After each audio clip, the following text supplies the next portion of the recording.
lot of you have been reaching out, wanting to know my opinion about this. Star Citizen has hit $500 million. Got to do the pinky thing. $500 million in funding, $500 million. I've been holding off on making this video until something very important happened, and that is I'm waiting for Kotaku to tell us how to feel about it. And thank you, because it came up. Luke Plunkett, thank you. Yesterday, 11 p.m., made the article. Star Citizen has now raised off $500 million. The game was announced, Year of our Lord 2012. So before we even look at it, you know what's going to happen, right? He's going to talk about an insane amount of money. He's going to talk about the game not being out. He's going to talk about how he was in kindergarten when the game was announced, and now he is a brain surgeon on his third wife and his fifth child, and the passage of time thing. So let's go down the article and take a look. But the real gold here, and I took a peek before I did this, the real gold is what the common people have to say. You know, the clay of the New West. Did I mess up that quote? Look up the common people and the clay of the New West, younger people. You'll get the reference. I want to see what they have to say, because that's where the real good stuff's going to be. So the game's taking forever. This is what the Kickstarter made. Reddit says funny things about it. $500 million has been in development for a decade. If this was 5 years ago, it's not. Now it's just sad. I want to remind you that Obama was president. Thank you very much. And now, just to remind you of how long ago 2012 was, here's a list of games. All right, so SimCity. Oh, okay. That's actually interesting. Dead Space 3, FIFA 13, Resident Evil 6, Crysis 3. Really? So look, 2012 was 10 years ago. He's right about that. So let's go down to the good stuff. And top comment. And you know it's a good one, because the guy says, I just don't understand how people are still giving them money. And I say that as one of the original Kickstarter backers. So you know this guy's credibility. He must know what he's talking about, because in 2012 he gave $45 and then he hasn't played the game. He's forgotten about the game. So he has no understanding of it. But let's just dig in. Is it just the same people giving more and more money? Like some kind of cult? I love the intellectual laziness that some people have.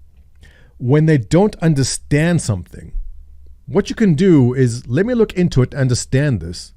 Or I can just say it's a cult, because that's just easier. It just shows how intellectually dishonest and lazy I am by saying that. I don't even know. Can I give an example? You know, like I'm not a sneaker guy. I have these Skechers. I have the slip-on Skechers. I buy a new pair every year and a half. I buy a new pair of Skechers. But I know there's people out there that buy sneakers, that buy these Air Jordans for $500, $1,000, $2,000, $3,000 for rare shoes. I don't get it. But I don't call it a cult. The fact is, I don't understand it enough. I don't understand sneaker culture enough that I know I don't know.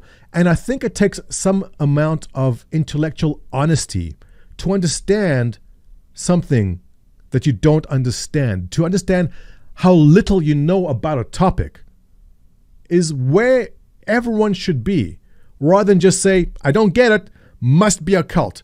It's so stupid, and it's so widespread on the internet these days, that people who know the Dunning-Kruger, that's exactly what it is, Dunning-Kruger effect. People who have the least amount of knowledge always come off as if they know the most. And it's endlessly frustrating and endlessly sad for individuals like Temet over here. But following up with that is Bundo Laugh saying, cult, yes, it's a cult of sunken costs. So this is another take on the whole sunk cost fallacy, that if you put in $45 once, then you must keep putting in dollars, because it's impossible for you to get up and leave the game. My argument against that is almost every single individual I know that backed early on with lots of money has not put in a lot of fresh money. In fact, what they keep doing, what we call it in Star Citizen, is you melt a ship. You get a ship and you can get store credit for it later. So if you bought something for money now, you can melt it and get store credit for that and put that store credit towards something new. I know, and I mention this all the time, I have lots of tiny small ships, and every time something new comes along, which is nice, I simply melt a bunch of the other stuff and consolidate it into the one new shiny ship. So where is the new money coming from then is the question. And I've mentioned this in the past so many times. There's all these YouTubers out there, these massive YouTubers, and they get millions of views on their videos. And people watch these videos and goes, holy crap, this is amazing. I'm interested in this game. And new money is finding its way into Star Citizen. So the sunk cost fallacy argument is absolute nonsense. Does it exist? Sure, maybe. But majority of the money is fresh money coming in. There's no old backers putting in $100 million. We'll get back to this chart in a second, but you can see that the amount of money coming into Star Citizen is increasing dramatically. It's not people like me putting in more thousands and thousands of dollars every year. It's not me, and it's no one I know that's doing it. This is fresh money coming in, and that is not sunk cost. That is not sunk cost. So let's move on and dig into the good stuff here. This is a rare one. He's actually right. People try the game for free and enjoy it. That's the give of money. Simple as that. Thank you, Rick. Jumping into the lion's den there and spitting some truth. That is true. There's a free fly events. People try the game for free. If you like it for free, you can back or don't back. Or if you watch someone play it and you like it, you can try it for free then. That's exactly what's happening. And that model seems to work, as is evident by the massive amount of funding that's coming in this year. Just like any cult, it makes its members become both financially and emotionally dependent on said cult. So this poor individual here suffers from some sort of mental deficiencies, because that's not how cults work. A cult doesn't pay you. In fact, if there is a cult that pays you to be in it, sign me up. I am interested. But he's saying here that the cult pays you and makes you financially dependent and emotionally dependent on that cult. This must be projection of some kind. It's such a stupid take that can only come from projection. This individual here must have become emotionally dependent on some game somewhere, and he felt abandoned, or he felt it treated him badly. And it's just a strange comment, but comments like this just come straight from projection. Again, makes no sense, because cults don't pay you, nor do I know anyone who's emotionally dependent on Star Citizen. That is just weird. Why would anyone be emotionally dependent on a game? That is one of the weirdest things I have read in a while. But don't let us down, Incall. Give us a better one. I think it's probably a combination of blind simps who don't realize they're being scammed, or don't want to admit they're being scammed, and thus continue to defend the devs, give them more and more money. Again, I think it's just projection. I know tons of people who simply walked away from the project. They've backed it, and they said, you know what? I'll be back in a year. I'll be back in 5 years. I'll be back when the game is out. Are there people who do defend Star Citizen religiously? Yes, there are. But it's not the majority of the population. In fact, if you go to Reddit, or if you go onto CIG's own forums at Spectrum, there's nothing but complaining and attacking the devs. So completely wrong. And again, I just think this is chock full of just projection.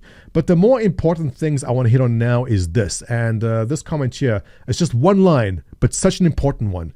And this is important. So listen up. How many games have topped this in terms of budget?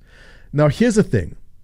You cannot compare Star Citizen at this point in time to a game like Red Dead Redemption. Now, Red Dead Redemption, we don't have the exact numbers. They were anywhere between $300 and $500 million in development costs.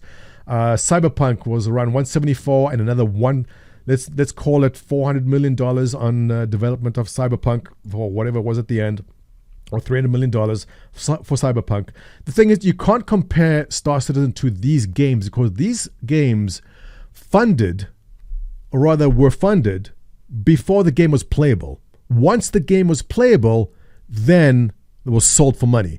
Star Citizen is currently kind of playable, right? You're playing it right now. If you're in Star Citizen, I'm playing it right now. We are playing the game. So you cannot compare Star Citizen to a Red Dead Redemption or a Cyberpunk, the games that had to fund first and then release the game, because Star Citizen is technically out. We are playing it. So it's more accurate to compare Star Citizen to a game people are playing right now and are funding through selling in-game items. The in-game items we buy in Star Citizen are spaceships. There are skins for the spaceships.